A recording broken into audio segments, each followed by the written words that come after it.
Hey y'all, my name's Summer Koba once again, and today I'm going to be doing a formal analysis of The Broken Column, which is a painting by Frida Kahlo. This painting was created in 1944, and the media is oil on masonite. Masonite is a type of wood, just kind of an engineered wood, so she did paint it with oil on wood. That's how she created it. First up, we're going to go over a description of the painting. So obviously by looking at it, you can see a woman who is in the background. You kind of see green, so it kind of maybe represents grass. The first thing that you notice on the woman is that, of course, the top half of her body is not clothed. You can see the hole basically down through her neck and through the middle of her torso. And then you see white wrappings around her body. The column inside of her body, as you can tell by the painting, that it's a column, or by the name of the painting, excuse me, that it is a column.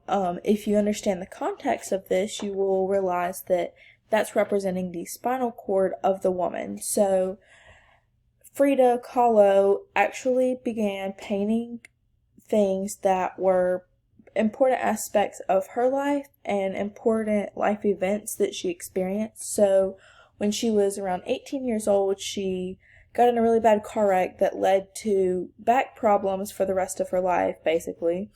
And she ended up having spinal cord surgery. So knowing that context, you can kind of really tell that the column was meant to represent the spinal cord. The white wrappings around the body may represent bandages that she was placed in or something of that sort. The woman's face is actually a self-portrait of Frida Kahlo, so that's kind of why the head and the eyebrows and the hair, and that's just the purpose of the face. It was just meant to represent herself. Her husband actually encouraged her to paint these life events as a way to express her emotions instead of keeping it balled up inside of her, so that's kind of the background of this.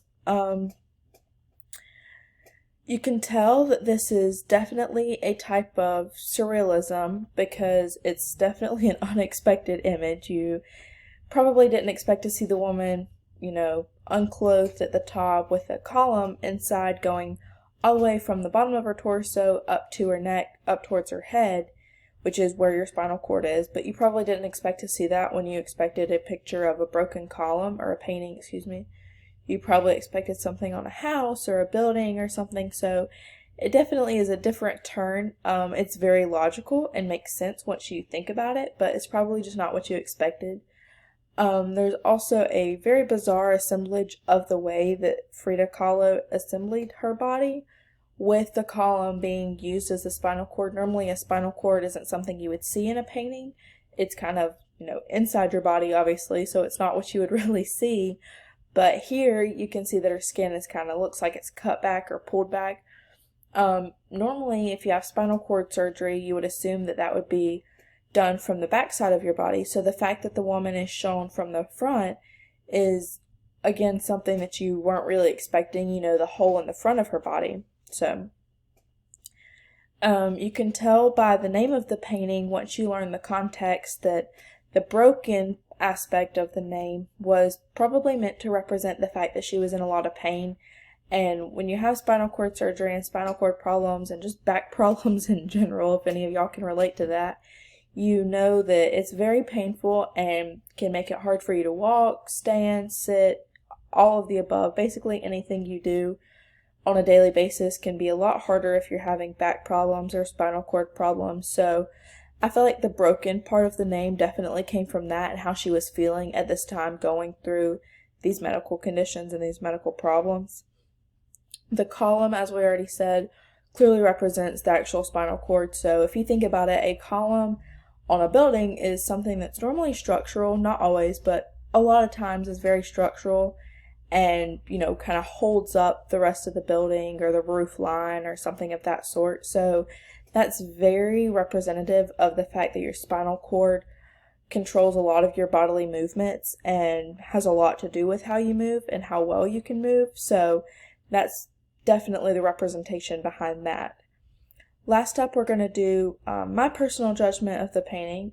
Personally, I think it's a very interesting piece. I think that she did a really good job depicting the fact that the spinal cord, is kind of like a column of the body, and when it's broken, it's very painful, or when it's hurt, it's painful. The bandages, I think, did a nice job of showing how maybe the doctors tried to put her back together, but maybe didn't do such a great job. You can see all the screws in her body. If you notice, coming down, a lot of them are on the left side, but then they go up towards the right side of her body. So from the left side of her waist up towards her right shoulder, it looks like there's screws going into her body. So maybe that's just a representation of how they tried to hold her together, maybe if they didn't quite know what they were doing, or you never know what kind of care she experienced while she was at the hospital. And knowing that it's a painting depicting one of her life events, so that kind of tells you that maybe it wasn't a great experience for her. But I think all those little details really add together and really show that, back injuries can be very painful. Obviously, she went through that and she knows that, so I think she does a really good job accurately depicting the pain. So that's just my opinion, my judgment on this piece.